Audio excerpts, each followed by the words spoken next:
آپ نے اپنی ڈائٹ کو کیسے مینیج کرنا ہے وہ بتا دیں. کافی کرے گی گیسٹرک السرز کا بہت بڑا کاز بن سکتی ہے اور جن کو ہے اس کو بہت زیادہ ڈسٹرپٹ کر سکتی ہے. ڈائٹ میں کیا چیزیں ہم نے لینی ہیں اسٹمک کے پیشنٹ نے اور کیا بالکل نہیں لینی؟ جس ٹائم اب آپ اپنے بچے کو شوگر دیں گی نا, میری بات یاد رکھیے گا, آپ اپنے بیٹے کو بیٹی کو بدوا دے رہی ہیں, ہلدی کا استعمال کر سکتے ہیں, ادرک کا استعمال کر سکتے ہیں, اگین سیب کے سرکے کا استعمال کر سکتے ہیں, آملہ کا استعمال کر سکتے ہیں, کدو, لوکی, توری, کھیا, ماڑو. یہ تو بہت زبردست چیزیں بتا دی ہیں. سیبو بہت بری کانسٹیپیشن کرتا ہے. کم از کم 6 مہینے کا آپ یہ گٹ کلینزنگ پروگرام کریں گے تو آپ کا سیبو ٹھیک ہوگا. سو ہم بات کر رہے ہیں وہ پیشنٹ جو پرانے اسٹمک کے مسئلے سے ابھی تک باہر نہیں نکل پا رہے. ڈائٹ کا بڑا رول ہوتا ہے, آپ نے اپنی ڈائٹ کو کیسے مینیج کرنا ہے وہ بتا دیں. ڈائٹ از دا کیور, اور تو کوئی راستہ ہی نہیں ہے نا آپ کے کیا پاس. چیزیں جو بالکل نہیں کھانی؟ کافی, جو چیزیں آپ کے پاس, کافی, ٹی, جو کہ ہم دونوں نے بھی ہاتھ میں پکڑا ہوا, میں بھی ابھی پی رہی تھی.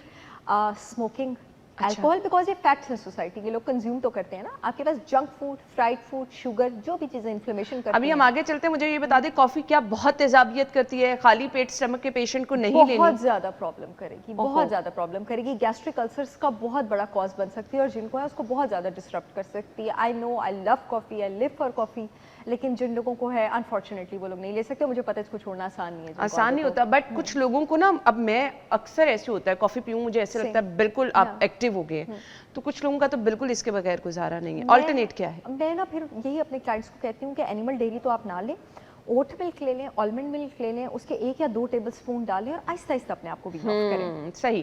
اب آ جائیں ڈائٹ میں کیا چیزیں ہم نے لینی ہیں اسٹمک کے پیشنٹ نے اور کیا بالکل نہیں لینی؟ گندم, دودھ, میٹھا, تلا ہوا, فرائیڈ, یہ آپ نے نہیں لینا ہے.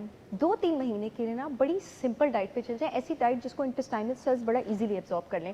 اب وہ ڈائٹ کیا ہے آپ کے پاس؟ سفید ابلے چاول ہیں, کدو کی جتنی بھی سبزی ہیں, آپ ہی کے شو میں شاید میں نے پہلے بات کی ہے 26 فیملیز آتی ہیں پمپکن میں. کدو, لوکی, توری, کھیا, ماڑو, یہ ساری پمپکن فیملی کی ویجیٹیبلز ہیں. مونگ دال بنا چھلکے بنا پالش والی, بنا چھلکے بنا پالش والی کیوں؟ کیونکہ اس میں فائبر نہیں ہوتا. میں نے آپ کو بھی بتایا, ہم نے انٹسٹائن سے ایزیلی ایبزارب. آج کل سری اور مچھلی آئی ہے, وہ بڑی ہیلنگ ہے. سری کا شوربہ جو ہے نا وہ گٹ کو بڑا ہیل کرتا ہے. اچھا. دیسی مرغی کی ہڈیوں کی یخنی, اس کا شوربہ بنا کے سفید چاولوں پہ ڈال کے آپ کے گٹ کو ہیل کرتا ہے. ریڈ میٹ بھی نہ لیں, وہ بھی ذرا ٹف ہوتی ہے. یہ تو بہت زبردست چیزیں بتا دی ہیں. اچھی غذا ہے, آپ اس کا استعمال کریں گے آپ کو فائدہ ہوگا. اسٹمک کے پیشنٹ کے لیے کم از کم وہ نا جو آپ کو کھانا ہضم نہیں ہو رہا ہوتا وہ آپ کو آسانی سے ہضم ہونا شروع ہو جائے گا. اب آ جاتے ہیں جی, بہت سارے لوگوں کا مسئلہ ہے, بہت سارے لوگ میسج کرتے ہیں, بچوں سے سٹارٹ کر دیتے ہیں, بچوں میں کانسٹیپیشن, کیا حل ہے اس کا؟ بچوں میں موسٹلی کانسٹیپیشن آپ کے پاس ایک تو غلط ڈائٹ کنزمپشن کی وجہ سے ہو سکتی ہے, نمبر 1. دوسرا, بہت سارے بچے آپ کے پاس لیکٹوز انٹالرنٹ ہوتے ہیں. 65% آف ایشین پاپولیشن موسٹلی جب تک بچے بڑے نہیں ہو جاتے اور وہ ماں باپ کو منہ سے بتانا شروع نہیں کرتے ہیں کہ ہمیں دودھ سے پرابلم ہو رہی ہے, ماں باپ نہیں سمجھتے ہیں. پلیز اگر آپ کے بچوں کو آپ نوٹس کریے کہ ٹپیکل پیٹرن ہے گلوٹن اور ڈیری سے کانسٹیپیشن ہو رہی ہے, تو یہ آپ کے پاس جو ہے وہ ریزن ہو سکتی ہے. اگر آپ بچوں کو لو فائبر ڈائٹ دے رہے ہیں, یہ آپ کے پاس ریزن ہو سکتی ہے, کیونکہ جو لو فائبر ڈائٹ ہوتی ہے وہ میگنیشیم اور B1 وائٹامن میں کم ہوتی ہے. آپ کے پاس بچے اگر شوگر بہت زیادہ کنزیوم کریں ہیں, بہت میگنیشیم اور B1 وائٹامن کی کمی سے آپ کے پاس کانسٹیپیشن ہو جاتی ہے. اس لیے آپ فائبر رچ ڈائٹ جو ہے وہ بچوں کو دیں. شوگر جو ہے وہ باڈی سے B1 وائٹامن کو فلش کر دیتا ہے. B1 وائٹامن جس باڈی میں کم ہو اس باڈی میں آپ کے پاس کانسٹیپیشن ہوتی ہے. تو بچوں میں موسٹلی کانسٹیپیشن کی بڑی چھوٹی موٹی یہی ریزنس ہوتی ہیں, یا پھر خدا نہ خواستہ ہو سکتا ہے کہ کسی بچے کو کوئی بیکٹیریل انفیکشن ہوا ہو, ای کولائی یا سیلمونیلا انفیکشن ہوا ہو, ایک بار ہو گیا ہو اور اس کے بعد وہ اینٹی بایوٹکس کے اثر کی وجہ سے بچوں کا اسٹمک ایسڈ کم ہو گیا ہو, انفیکشن پوری طرح ایریڈیکیٹ نہ ہو. تو اپنے بچوں کی ڈائٹ میں پرو بایوٹک سیشز انکلوڈ کریں, پرو بایوٹک فوڈز انکلوڈ کریں, ان کی ڈائٹ کلین کریں, and they will be good. اچھا, مجھے یہ بتا دیں کہ ہم اکثر دیکھتے ہیں میٹھا بچوں کو بہت دیا جاتا ہے. یہ جو آپ کہہ رہی ہیں کہ بچوں کے لیے شوگر اچھی نہیں ہے, تو سٹارٹ سے ہی مائیں بچوں کو میٹھے پہ لگا دیتی ہیں, میٹھی چیزیں بنانا شروع کی, اور کچھ بچے تو ہاتھ سے چینی پکڑ کے میں نے دیکھے کھا رہے ہوتے ہیں. جی, وہ مائیں خود اپنے آپ کو ایجوکیٹ کریں. تو اب تو میں یہ بھی نہیں کہوں گی مائیں کو کسی نے ایجوکیٹ کیا نہیں, مائیں خود ایڈلٹس ہیں, انٹرنیٹ پہ سب کچھ اویلیبل ہے. ہم جو بول رہے ہیں وہ سیگمنٹ بھی آپ کے پیج پہ لگ جائے گا. مائیں کیوں نہیں سیکھتی, کیوں نہیں پڑھتی؟ پڑھیں نا, سیکھیں نا. آپ تو کتابوں کی ضرورت ہی نہیں ہے, باتوں سے سیکھ لیں. تو شوگر اگر آپ اپنے بچے کو دے رہے ہیں, آپ اس کو صرف موٹا نہیں کر رہے ہیں, آپ سمجھیں آپ اپنے بچے کو خاکہ بنا کے دے رہی ہیں. جس ٹائم اب آپ اپنے بچے کو شوگر دیں گی نا, میری بات یاد رکھیے گا, آپ اپنے بیٹے کو بیٹی کو بدوا دے رہی ہیں کہ یہ لو, تم جیسے ہی 35-40 سال کے ہو گئے تمہیں ڈائبٹیز کی بیماری بیٹا میں تحفے میں دے رہی ہوں کھلا کے, تمہیں میں ہارٹ پیشنٹ کی بیماری. یہ بچپن سے شروع. یہ جو الزائمرز ہوتا ہے نا 60 کی ایج میں, یہ پتہ ہے باڈی میں کب سٹارٹ ہوتا ہے؟ 40 کی ایج میں. الزائمرس کو 20-25 سال لگتے ہیں نظر آتے، ڈائبٹیز کو 15 سال لگتے ہیں نظر آتے. اور یہ کون لوگ ہوتے ہیں زیادہ تر جن کا بلو پرنٹ خراب ہوتا ہے، جن کو بچپن میں ڈائٹ ٹھیک نہیں دی ہوتی ہے. ڈل ہوتے ہیں شوگر کھانے والے بچے، ان کا آئی کیو کم ہوتا ہے. ایک بچہ جس کی ڈائٹ میں ہر وقت انفلیمیٹری سائٹوکائنز ہوں گے، انفلیمیٹری مارکرز ہوں گے، اس نے کیا خاک دنیا میں ترقی کرنی ہے اور سروائیو کرنا ہے. یعنی شوگر اتنی خطرناک ہے آپ کے بچے کے لیے. تو پلیز مت ایسے بچے کو میٹھی چیزیں، بالکل ہم سمجھ ہوتا ہے بچہ ویسے ہی چاکلیٹس بھی کھا رہا ہے، چینی بھی ہاتھ میں پکڑ کے اکثر میں نے بچوں کو کھاتے ہوئے دیکھا ہے. تو اس کا نقصان کیا ہے وہ آپ کو سحر چاولہ نے بتا دیا. کانسٹیپیشن بڑوں میں بھی رہتی ہے، ریزن کیا ہوتی ہے؟ بڑوں میں آپ کے پاس کانسٹیپیشن موسٹلی اگر ان کو کوئی پرابلم نہیں ہے، اگین میگنیشیم اور بی وائٹامن کی کمی کی وجہ سے 35 سے 40 سال کی عمر کے بیچ اگر آپ کو کوئی پرابلم نہیں ہے، آپ کا اسٹمک ایسڈ کم ہے، آپ کو اس وجہ سے کانسٹیپیشن ہے.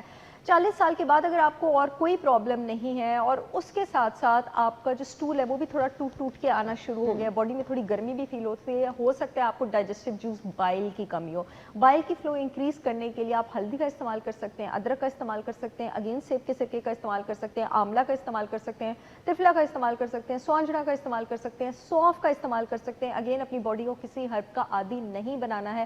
جن لوگوں کو کھانے کے 3-4 گھنٹے بعد بلوٹنگ ہوتی ہے، بہت زیادہ کرونک کانسٹیپیشن رہتی ہے، اسٹول ٹوٹ کے آتا ہے اور بہت ہلکے رنگ کا آتا ہے، بہت پیلے رنگ کا آتا ہے اور 2-3 دن بعد آتا ہے، وہ سنتھیٹک بائل سپلیمنٹس بھی لے سکتے ہیں. اس کا مطلب ہے کہ خالی ہرب سے ان کی بائل کی کمی نہیں پوری ہو سکتی. ایک سپلیمنٹ ہوتا ہے ٹڈ کا، کسی بھی کمپنی کا، آپ TUDCA، یہ بائل سالٹ سپلیمنٹس ہوتے ہیں. اس کو آپ میلز کے ساتھ 3 بار لیں، آپ ساتھ ملٹا انزائم کمپلیکس سنتھیٹک سپلیمنٹ کسی بھی کمپنی کے لیں، لوکل لیں، انٹرنیشنل برانڈ کے لیں، آپ کی کانسٹیپیشن بیٹر ہونا شروع ہو جائے گی.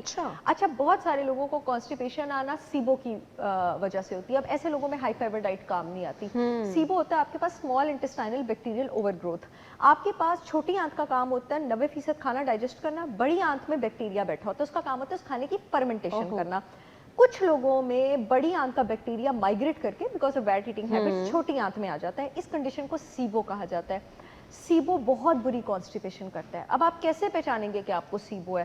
جن لوگوں کو بادی کھا کے، دال کھا کے، بھنڈی، گوبھی اور ہائی فائبر لیفی ویجیٹیبلز کھا کے پیٹ میں بہت درد ہوتا ہے نا اور کانسٹیپیشن ہوتی ہے، آپ سب سیبو کے پیشنٹ ہیں.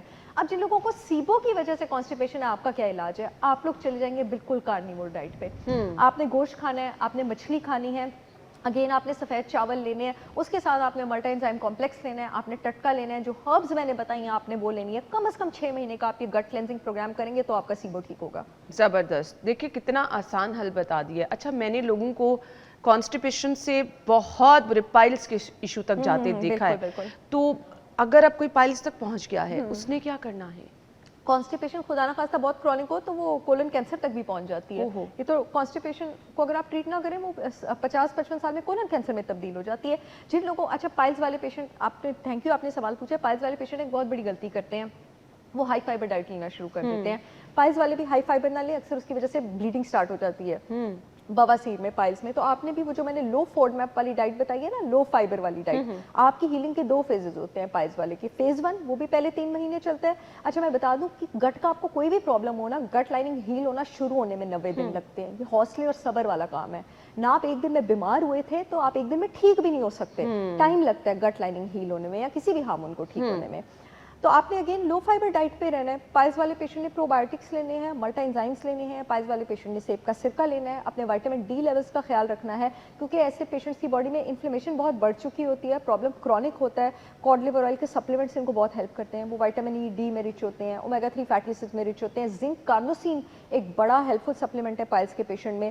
ایلو ویرا کے گٹ کی پریپریشنز آتی ہیں. اب تو پاکستان میں بہت اچھی آرگینک برانڈز ہیں جو ایلو گٹ پریپریشنز جو ہیں وہ سیل کرتی ہیں. آپ ایسی ایلو گٹ پریپریشنز اچھی برانڈ سے آرڈر کر سکتے ہیں. ایلو ویرا بہت زبردست علاج ہے آپ کے پاس کانسٹیپیشن کا.